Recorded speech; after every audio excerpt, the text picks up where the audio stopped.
ഇഡ്ഡലി ചെമ്പിൽ ആവിയിൽ നമുക്കൊരു ബ്രെഡ് തയ്യാറാക്കാം. അതിനുവേണ്ടി 1½ കപ്പ് മൈദാമാവ് ഇട്ട് കൊടുക്കുക. ഇതിലേക്ക് മധുരത്തിന് ആവശ്യമായിട്ടുള്ള പഞ്ചസാരയും 1 ടീസ്പൂൺ ഇൻസ്റ്റൻറ്റ് ഈസ്റ്റും 1/4 ടീസ്പൂൺ ബേക്കിംഗ് സോഡയും 1 നുള്ള് ഉപ്പും 4 കോഴിമുട്ടയും പൊട്ടിച്ചൊഴിച്ച് കൊടുത്തിട്ട് ഇതിലേക്ക് ഇളം ചൂടുള്ള വെള്ളം ഒഴിച്ച് കൊടുത്തിട്ട് ഇതേ കൺസിസ്റ്റൻസിയിലാക്കിയിട്ട് 20 മിനിറ്റ് പുളിപ്പിക്കാൻ വെക്കുക.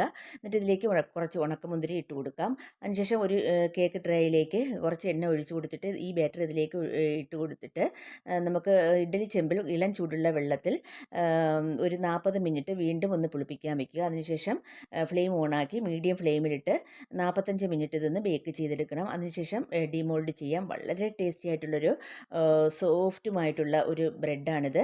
അപ്പോൾ എല്ലാവരും ഒന്ന് ട്രൈ ചെയ്യുക. നമ്മുടെ ബേക്കറിയിൽ നിന്ന് വാങ്ങിക്കുന്ന അതേ ടെസ്റ്റിലുള്ളൊരു സോഫ്റ്റ് ബ്രെഡാണ് ഇത്. ചൂട് ചായയോടൊപ്പം കഴിക്കാൻ പറ്റിയ അടിപൊളിയായിട്ടുള്ളൊരു ബ്രെഡാണ്. അപ്പോൾ എല്ലാവരും ഒന്ന് ട്രൈ ചെയ്യുക. വീഡിയോ ഇഷ്ടമായി ഒന്ന് ലൈക്ക് ചെയ്യാനും സബ്സ്ക്രൈബ് ചെയ്ത് ഒന്ന് സപ്പോർട്ട് ചെയ്യാനും മറക്കരുതേ.